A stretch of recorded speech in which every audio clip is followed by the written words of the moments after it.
Hello, traders. FX Pip Collector here. Today is Monday, October 27th, and this is my PM recap for the Euro US dollar, and we're starting on the 1 hour time frame.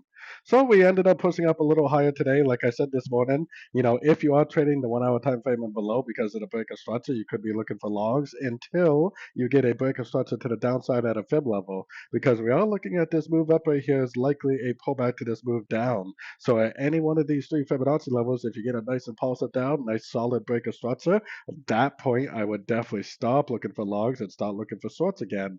But it doesn't really necessarily have to stop at the 50. It could push up to the 61. It could go all the way up to the 78. It could end up going down, making a double bottom, pushing back up.